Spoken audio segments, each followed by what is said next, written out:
Most of the video games I talk about are action games, side-scrollers, games that are in the realms of fantasy. But there's a huge following for games based on sports, and I get a lot of requests for that. And I'm not really a big fan because, I don't know, I guess I like fantasy games more because it's something that you couldn't do in real life, whereas a sports game, you could go outside and play sports. It's possible. Not for me, because I don't know anything about sports. I'm a fucking nerd. Usually I stick to what I know best. But sports video games have been around since video games first existed. They're not going away. How do I ignore it for so long? I can't. There's boxing and racing games. I don't mind those too much, but the ones we're talking about are all the ball games, like baseball. Look how many baseball games there are. I don't even know where to begin. Major League, All-Stars, whatever, always named after players' names, sequels to games. What the hell's different this time? It's baseball. Then there's basketball, NBA this and NBA that. One of the most popular games of all time is NBA Jam. Okay, it's basketball. Again. Football. Don't even get me started. And I'm not talking about the kind of football where they actually use their foot. I mean the kind where they slam into each other like a bunch of barbarians. What I don't understand is why everything is always bowl. What, like a toilet bowl? Okay, I know at least what the Super Bowl is. It's the most anticipated football game of the season. And with so much testosterone and high energy going around, why is the halftime show always some pussy pop group? Get Metallica in there or something. It doesn't make any sense. Alright, back to football video games. Madden. Madden 91, Madden 92, Madden 93, Madden 94, Madden 95, Madden 96, Madden 97, Madden 98, Madden 99, Madden 2000, Madden 2001, Madden 2002, Madden 2003. Who the fuck is John Madden anyway? He doesn't even look like an athlete. What is it with football? Everywhere you go, football. Go there, football. Football. Look, what the fuck? Sunday football. Monday night football, Thursday football, football on Thanksgiving, football on Christmas, and out of all sports, it's the one everybody goes the most fucking apeshit over. Makes them act like fucking maniacs. Man, I gotta calm down. Alright, if I'm gonna play some sports games, I gotta start with the Atari 2600. Yeah, this is when sports games were fucking sports games. Look at these titles. Baseball, basketball, football, not this Madden shit. Just plain ass, normal, everyday, no question about it, no NFL, no year, not named after a player, not named after a coach, not named after the referee's pet goldfish, no quarterback, dime back, nickelback, simple, ordinary, unembellished, unmistakable, crystal clear, as frank as Frankenstein, as blunt as an atom bomb. One compound word, it's motherfucking goddamn sons of bitchin' fucking football!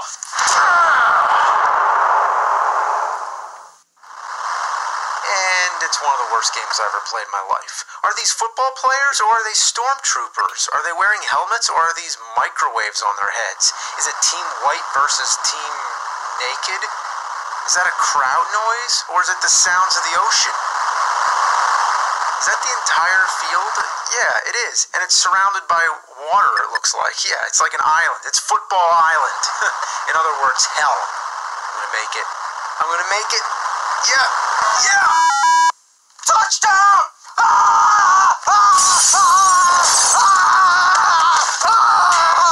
To be fair, football games had to start somewhere. In real sports football and Super Challenge football, the players look more like people, and the screen scrolls. In Super Football, there's a 3D perspective. Pretty ambitious for the Atari 2600. I'd say play this one. Or the latest Madden. Basketball. Now this is some great stuff. What is this? Purple man can't jump? I love that you're dribbling a square ball. That's right, this was before circles were invented. I like how the players are constantly stomping around like Les Claypool or Angus Young, or perhaps like a dog getting its belly scratched. Oh, look at this. Yeah, you can't do that in NBA Jam. You can actually keep playing after the timer runs out. This is a pretty fun game for what it is, but there's simple things they couldn't get right. If you select one player, you get the two-player mode, and if you select two players, you get the one-player mode. I'm not kidding. When it comes to baseball games, there's a handful of them, like home run. Even though I know nothing about sports, I can tell you one thing. There's only one pitcher in baseball! What the hell's going on here? They eat the other players, in the same way that Pac-Man eats the ghosts. Super Challenge Baseball is slightly advanced. By slightly, I mean it's like a bunch of restroom signs got loose and started playing a game of baseball. The batter's sort of like a letter G that's been stepped on or something. Nobody has a neck, and they balance the balls on their heads. But hey, it looks better than the other game, and graphics don't matter much if the game plays well. And this one does not. It's shit. I can't figure out how to control the other players. And it's Atari. There's not too many buttons to try. Have you ever seen a game of baseball where the catcher runs out to get the ball? By the time he gets it, the batter has already run to first base, had a cup of coffee, and watched the whole Godfather trilogy. Then I try throwing the ball back to the pitcher, but it keeps going through him. What am I supposed to do to continue the game? I guess I gotta go downstairs to home plate. Real sports baseball is even more advanced, but the sound effects are awful. Listen. That is the sound of all-encompassing negativity. Really, what's it supposed to be? The sound of the bat cutting through space and time? Why is the batter naked? I'm not trying to be funny. He is naked. You can see all the other players wearing shirts and pants. The batter is naked, and they gave him a dick. Maybe it's the knee, but then where's the other knee? It's a dick. The batter is naked. Concluded. Ice hockey. It's somewhat playable. This is a little bit of an economic version of hockey. They can only get 2 sticks, so when the player passes the puck to his teammate, they have to pass the stick too. Real sports volleyball. Your teammate is your mirror double and can only copy your every move. When you bend over, you look like a harp. The sound of the ocean is like an atom bomb going off. The net is like nunchucks, and the sun is like Pac-Man with his mouth shut. In fact, it is. Fun game though, very intuitive and playable. Boxing. What is this? Geodude fighting Mr. Game & Watch in the middle of a baseball field? I gotta admit, I was pretty confused looking at this until I figured out that it's an overhead view. All along I thought they were crabs or something. This is hilarious. Too bad there's no fall down graphic, because then we could have seen their whole bodies. Let's step it up with real sports boxing. As the title suggests, this is the real version.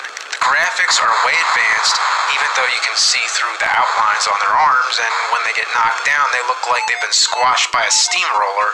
They punch each other so hard, the sounds of their impacts resonate like a cannon blast. And one more thing, you can select your character. For the 2600, that is pretty innovative.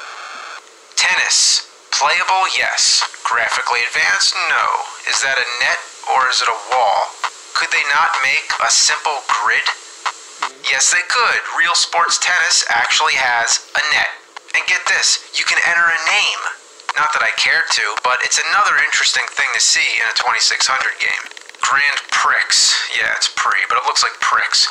It's a bunch of kazoos flying through a cabbage patch. Not too bad.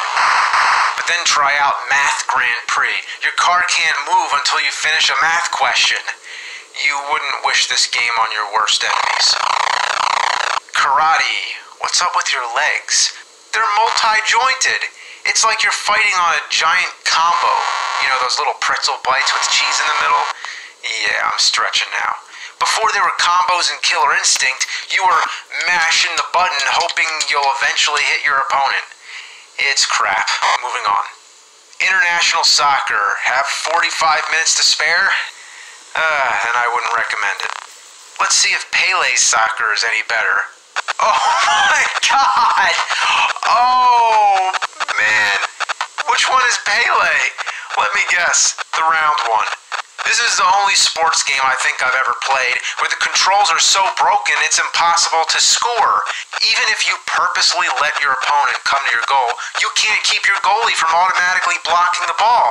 And when you get to the opposite goal, you can't keep your players from automatically kicking the ball all over the place. I'm not even touching the button. Stop kicking the fucking ball. Golf.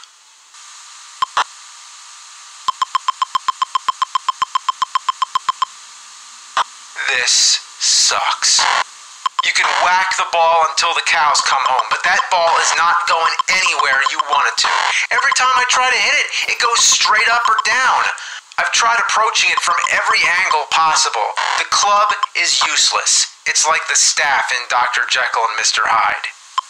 Oh, come on! Oh my God, get it over there!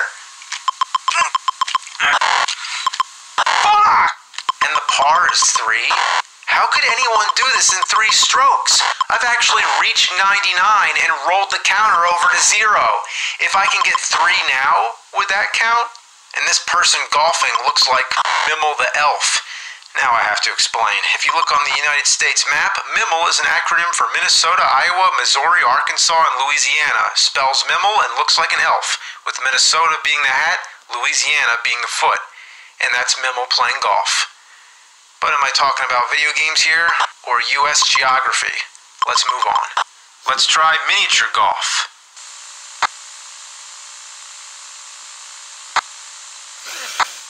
What the hell, man? It's like the characters from Pong went to play golf. Oh, good Lord. Oh, it's killing me. Oh, you're a square, pushing a smaller square towards another square. Oh my God. I don't even know what to say about this game. Just look at it. Well, that's Atari Sports for you. Some of these games were pretty innovative for their time, and others were a little crappy. I think it's obvious to say that in all the years since, sports games have gotten better. So if that's the type of game you enjoy, then game on.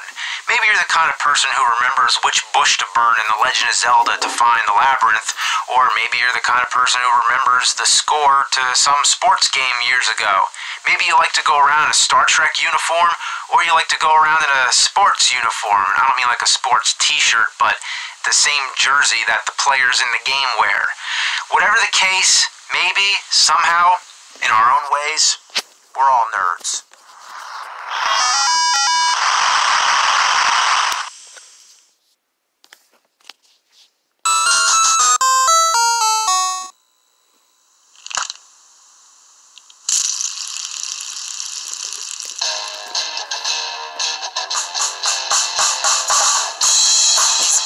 Take you back to the past to play the shitty games that suck ass. He'd rather have a buffalo take a diarrhea dump in his ear. He'd rather eat the rotten asshole of a roadkill skunk and down it with beer. He's the angriest gamer you've ever heard.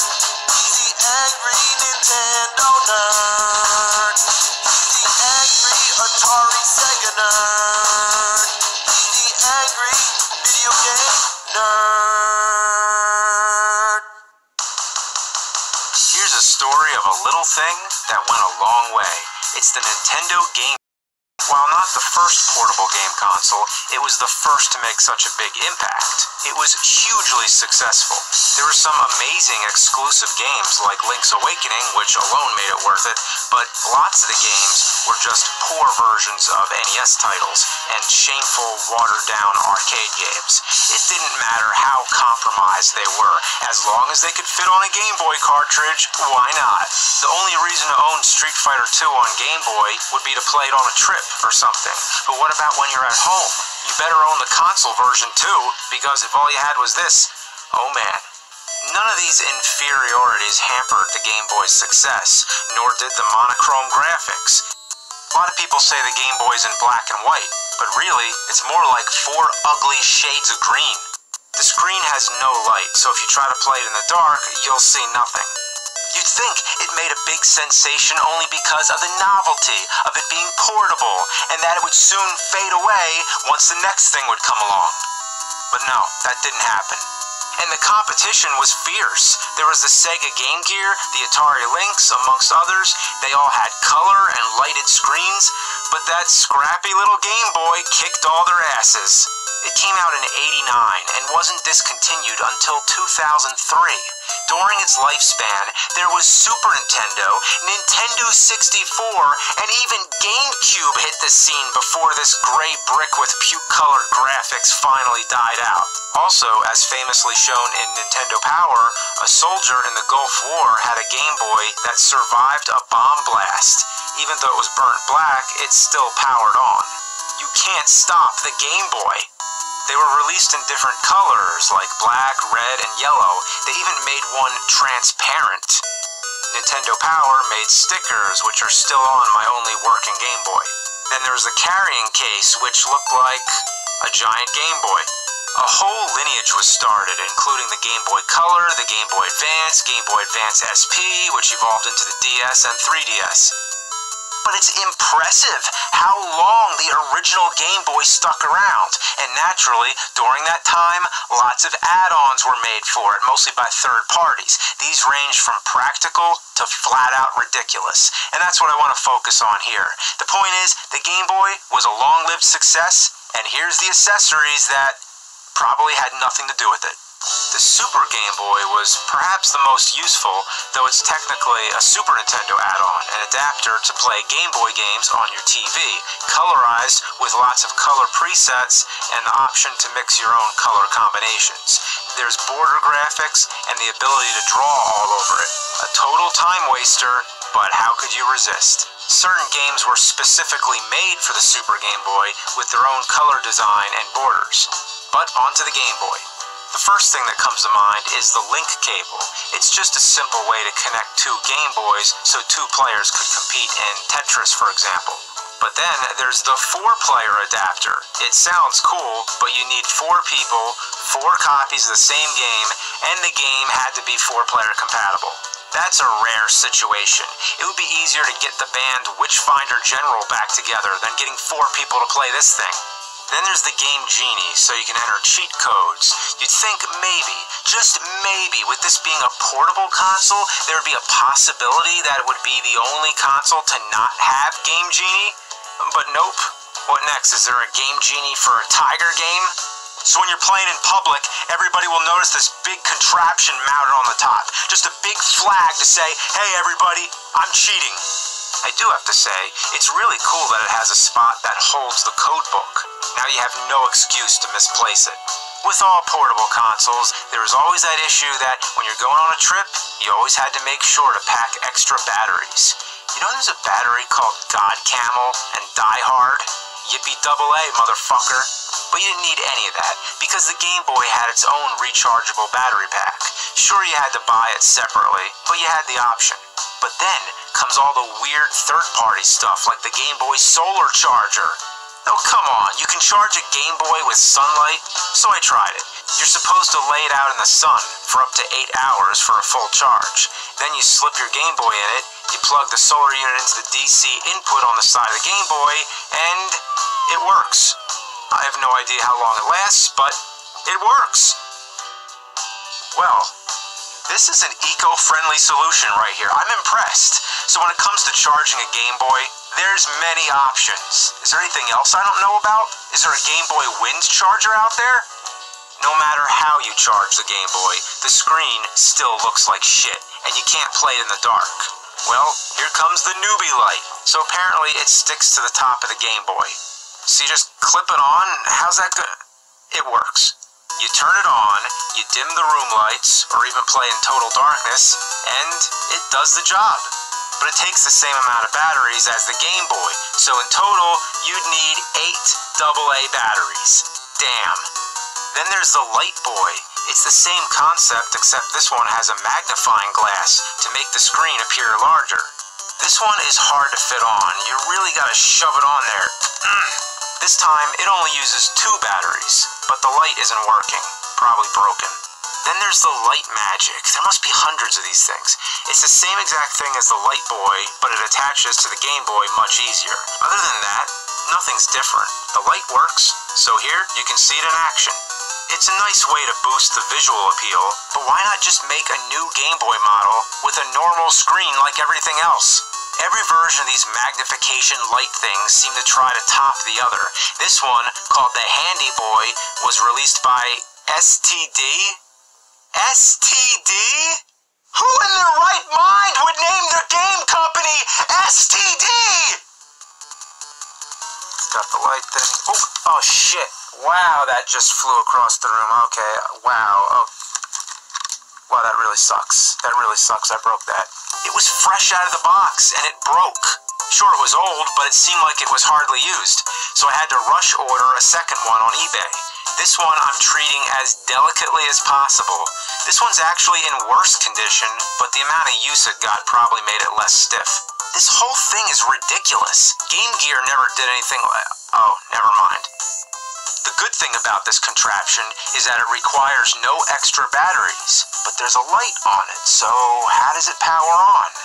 Well, somehow it taps into the Game Boy's own battery power. The back of the box shows it connecting to the DC port on the side of the Game Boy, but that's a DC input, right? Not an output. Is it both?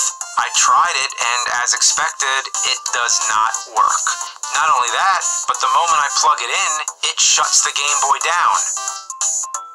So this can't be right. Who knows? Maybe somebody out there has tried it this way, and it actually does work, but mine doesn't. However, there is another way to power this thing. Yeah, they gave you a second option, as if they knew it sucked. Well, I wish I didn't have to do this, but... Yeah, look at that. You're supposed to stick it in the battery slot and lay the batteries over it so the contact points and the batteries sandwich it in place. And guess what? It works. Like shit. The light comes on and off at random. I have to constantly jiggle it around to get the light back on, but it keeps going off again.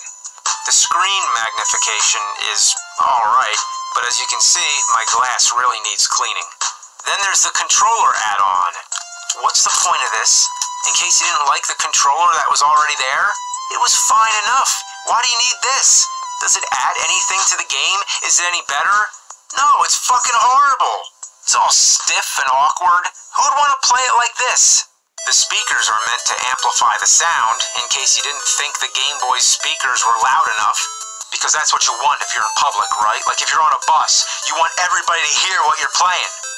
But the speakers on this thing are actually less loud than the Game Boy speakers. Maybe they're full of dust.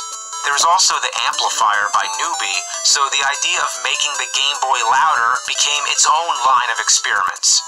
But then came the ultimate project. If you want to get serious about your Game Boy, then let me introduce the Booster. This big-ass motherfucker is like the mecha combiner robot of the Game Boy family. It would be cool to see it fight a Game Gear, but that would take me extra weeks.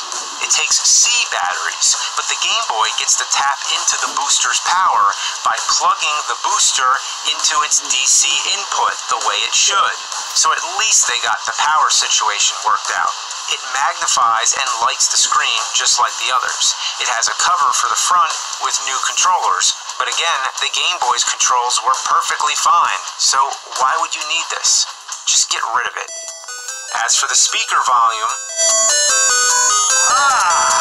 When would you ever want it that loud? You only play it like a foot away from your face. There's a cartridge compartment on the back, just for convenience. It can hold 4 games. 2 games. 3 games. 2 games. 2. It holds only 2 games. Overall, if you didn't like how lightweight and convenient the Game Boy was, and the portability is not something you find appealing, and you wanted something more bulky and awkward, then this is for you. Then there's the Game Boy camera. That's right, a camera for the Game Boy. And there's no complicated installation. You just pop it in like any game cartridge and snap a picture yourself. There's no way this would work. Let me try this.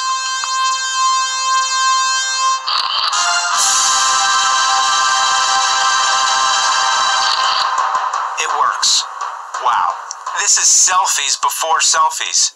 You can save your pictures to albums, you can mess around with them, you can even play built-in games, like this Space Invaders clone.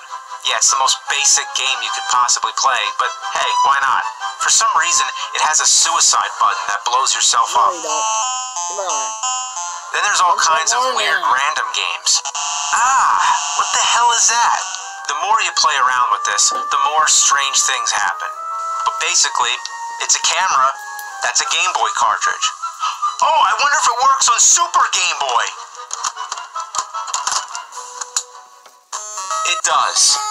Holy shit. But the camera can't work, can it? Oh my, it actually works.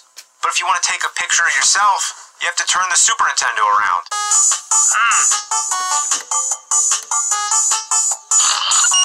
The bottom line, it could be done. But hey, look here, I can decorate my face.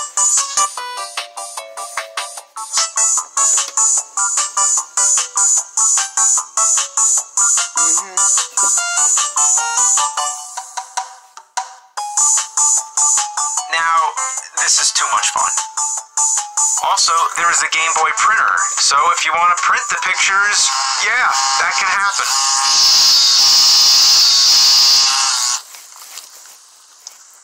Wow! Lots of these Game Boy accessories are rare. Some of the ones that I couldn't get my hands on are the Game Boy FM radio, the Work Boy, where you can plug in a keyboard and turn the Game Boy into a personal computer, just in case you didn't like using a monitor. Then, there was the Hudson Soft Kiss Link, which allowed you to connect the Game Boy to the internet and download exclusive gaming content from Hudson's website. There was the Barcode Boy, which was a barcode scanner with games included, where you unlocked certain features by scanning barcodes found on cards and merchandise. There was the Game Boy Pocket Sonar, so if you bring a Game Boy on a fishing trip, you can detect fish up to 65 feet underwater. The Game Boy Color had a mobile phone adapter and a sewing machine.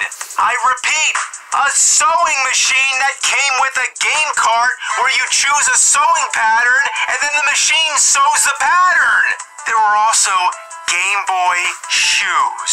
Big platform shoes with spaces to fit your Game Boy Color. Yeah, you look so fucking awesome. But then, to top it off, the grand finale. I'm not even emotionally ready to tell you about this, so just sit back. Here it is. The Pedi Sedate. This thing was intended for hospitals to help children relax when they're about to be put under for surgery or medical procedure. Essentially, it's a pair of headphones that you plug into the Game Boy. You could probably plug it into any portable gaming console, but more importantly, it has a cup that goes over the child's mouth and releases the sleep gas or laughing gas or whatever it is they need. So it's the only gaming peripheral I know of that gasses you. Imagine being sedated while playing fucking Dr. Mario. What would that be like? Oh my god, I was gonna make up a bunch of fake shit at the end, like the Game Boy Dog Turd Collector. But nothing I can make up can top this. And this thing was real. I mean, it didn't get released, but it was invented and patented. The Game Boy must have been the most multi-purpose thing in existence. Astronauts actually took it into space. It could withstand bomb blasts. You could take photos, print, sew, find fish, get sedated. I want to be sedated with the Game Boy. I want to be sedated with the Game Boy. Bam, bam, ba, bam, ba, bam, bam, ba, bam. I want to be sedated with the Game Boy.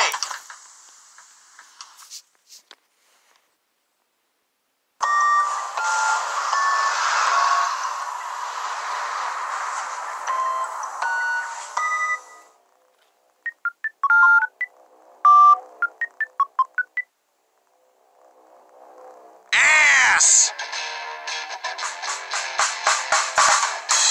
He's gonna take you back to the past to play the shitty games that suck ass. He'd rather have a buffalo take a diarrhea dump in his ear. He'd rather eat the rotten asshole of a roadkill skunk and down it with beer. He's the angriest gamer you've ever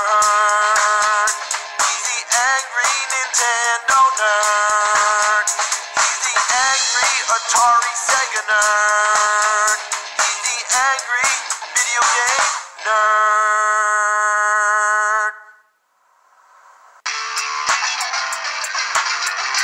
Get the power, Nintendo power. Get the clues that you can use, Nintendo power. Higher and higher, fighting your way through enemy fire.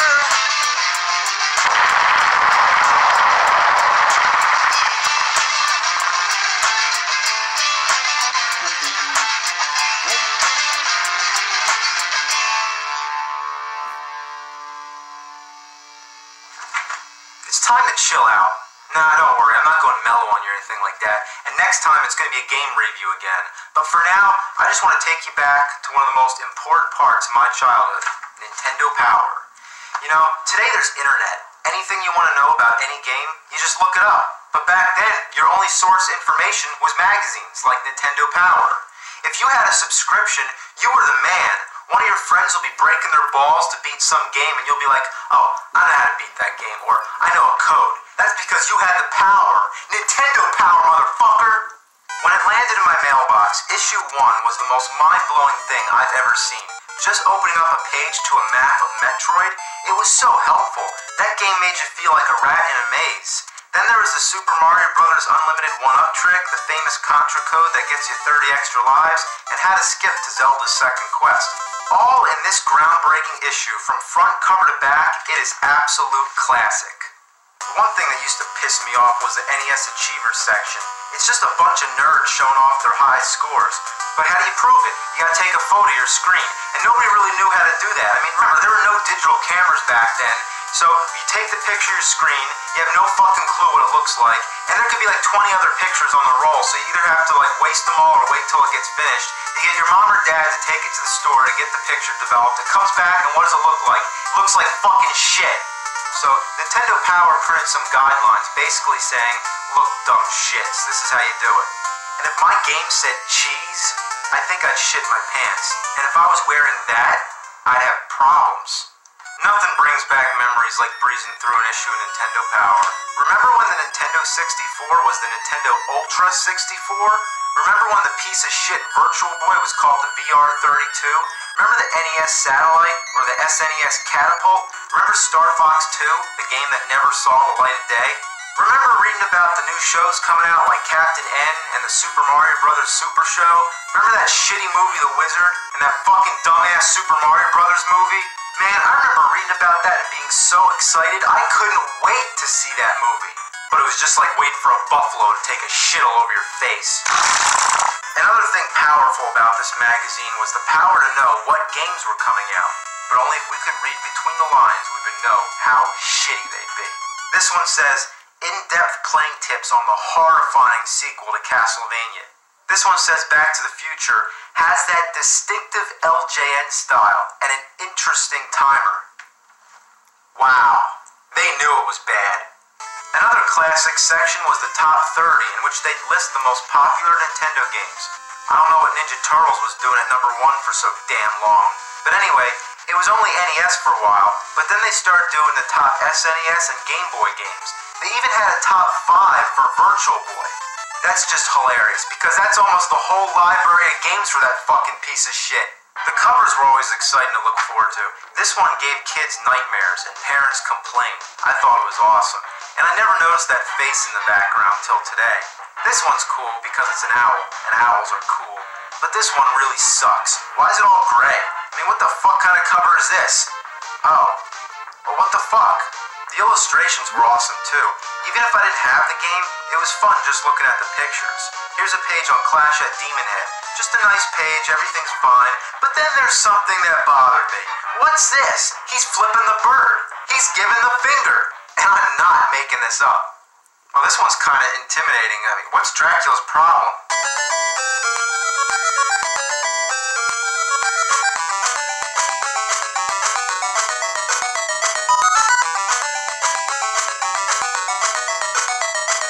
Speaking of illustrations, there were also the comics. Howard and Nestor were classic. Usually would relate to a new game that was coming out, like this one's about Castlevania 2. It even makes mention of that weird tornado thing. There's also a Tetris comic, Battletoads, Zelda, Mario, Star Fox, Metroid, Shadows of the Empire, and Killer Instinct. The ads were kind of weird. This kid better be careful not to get those games wet. Actually, those games suck ass. Throw them to the sharks. Wow, there you go. Huddle around the phone. Charge your parents' phone bill up the ass. Unmask the power animal in you. Uh-oh, here we go. And radicalize your game with a subscription to Nintendo Power. Holy shit, will it make me grow claws like that? You know it's gotta be awesome when you're flying a Jeep through space going apeshit with Nintendo controllers. This one's so weird, somebody actually wrote a letter asking, did you really freeze a Super Nintendo? I'd love to know. The answer, Jay, the wonders of special effects and photographic tricks. The answer that you're looking for is no. The block of ice is actually just a plastic shell. It's way cool though, huh? As Nintendo Power progressed, the ads went from being weird to just being fucking disgusting. Why the hell is there a picture of a jar of toenail clippings in a video game magazine? What were they thinking? Now here's the worst one yet. It's some old creepy bitch holding a log of shit. God damn. One ad was so gross, I stapled the page shut. I'm actually not joking. Then this one just shows a hurl bag. Yeah, that's great. That just sums up how I feel about the whole situation. Nintendo Power. Don't open unless you got a barf bag. Each issue always came with a poster. As you can see, I still have them on my walls, but each one represents frustration. Getting these things out without ripping the fuck out of the poster is just a real shit sucker. Fuck!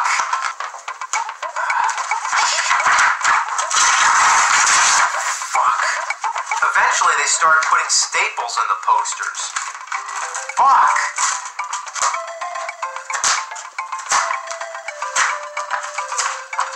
Piece of shit. Besides the posters, there's a lot of stupid shit like this Donkey Kong iron-on t-shirt. And this weird scratch and sniff Earthbound thing. Oh, it stinks! Then there was also these cards in the back. I mean, what's the point? Star Fox looks fucking pissed. Speaking of Star Fox, there was also this fighter jet paper cutout model. Then there are those magic eye pictures. You're supposed to stare at this thing and see Mario or something. I don't see shit. There was also a contest in every issue. Grand prizes would include a sneak showing of the Ninja Turtles movie, a chance to meet Arnold Schwarzenegger, to win Bill and Ted's phone booth, to win a Street Fighter II arcade machine, to dig up dinosaurs, or to be an extra in The Mask 2. The Mask 2? Oh, that's a great prize. That movie never got fucking made, unless you count Son of Mask, but that wasn't until about 10 years later. And did they give the winner a rain check for that? To be in a movie with a computer-generated baby, or any of the other sequels to Jim Carrey movies that don't have Jim Carrey? Then there's this prize. It's just plain weird. Have you ever dreamed of yourself in a tropical paradise, surrounded by sea and sand, a volcano rising at your back? Well, not if it's erupting like in the picture. It's tropical, dude. There's the sun. I don't really see the sun. There's fun. Oh, that's where the fun is, right there. Surf. Okay. You're right there. Okay. Sand. Well, that is definitely sand. And trees. Yep. There are trees all over the place. There's also a contest to design enemies for future Mega Man games. Some of the entries would include Balloon Man, Sun Man, Yo-Yo Man, Spring Man, Magic Man, Clock Man, Whip Man, Spook Man, Clown Man, and the only two female characters were Mega Woman and Mega Girl. Then there's Weasel Letta and Terror Teddy? What the fuck? Nintendo Power was great, but as it went on, they made some dumb decisions. It was really nice when the spines were all numbered, so I can easily organize all the issues, but then, what the fuck? That's so inconvenient. I mean, some of them didn't even have the number on the front cover. You had to open it to find out. Then they came back to their senses and brought the spines back, with a picture of Mario. Way to go, above and beyond. So, let's read some letters. Here somebody asks, do your Nintendo tapes only last 5 years? Does it matter if you set them on chairs or if you put the controllers on the floor? Huh. Here's somebody sending a recipe for Mike Tyson's punch. Oh, that's funny. Oh, and oh my god, here we go. We got a Zelda rap. It's a Legend of Zelda and it's really bad. The creatures in the game are really rad. This sounds familiar. Alright, now we got some Mario jokes. Why did Mario cross the road? Because he couldn't find a warp zone. What kind of fish would dare to attack Mario? A barracuda. How does Mario know what will happen in the future? He uses a Luigi board. Oh, God. Alright, now we got some Zelda jokes. How did Link win the basketball game for his team? He used his hook shot. What did Zelda tell Link when he couldn't unlock the door? Triforce. What did Link say to Ganon when he captured Zelda? Leave her alone. Okay, here's a really weird one. If Mario Paint has 41,664 dots available, judging from page 112 of the Mario Paint Player's Guide, and 15 different colors to choose from, then did you know that there are a total of 978857121979410 different possible images to create on a single page? That's a lot, eh? Just thought I'd tell you. Thanks, Ian. That's certainly some useful information. Now we got some complaints. The game I purchased that was completely different than I expected was Rambo for the NES. I saw him firing a machine gun on the package and it looked really cool, so I bought it. When I got home, I started to play the game. It was boring. All you do is walk around and fight with a knife. The only enemies I met were spiders, gorillas, bugs, etc. Tell me about it. We'll get to that one sometime. Ooh, here we go. I once bought a game from a friend called Fester's Quest. I was expecting a great game after reading about it Nintendo Power, but even with the magazine at my side, it took me 2.5 hours to make it to the first boss, and another 2 to make it to the second. You want to know about Fester's Quest? Next time. Now here's a good complaint. So, nice names, guys. Mario 64, Super Mario Kart 64, Pilot Wings 64, Wave Race 64, Killer Instinct 64, and the list goes on. Yeesh. I'm not really mad, but I think you guys could at least put some effort into the names of the games. He totally has a good point, but here's the response. So you're saying you wouldn't be in favor of our plan to rename the magazine Nintendo Power 64? Wow, what an asshole. It is quite apparent what an active and important role marketing plays in the video game industry. I have to wonder what you are thinking when marketing the Nintendo 64 to elementary school gamers. You risk alienating gamers 15 and up. You should target older gamers because you'll also target younger ones, since the audience perception of coolness often depends on what the older teenage audience thinks is cool. I agree. And the response? Your suggestion inspired us to target more teens with our marketing. So tune in to a very special episode of Friends this week to see... Okay, here's my letter. Dear Nintendo Power Editor, what the fuck is your problem? Get the power, Nintendo Power. Get the clues that you can use, Nintendo Power. Higher and higher, fighting your way through enemy fire.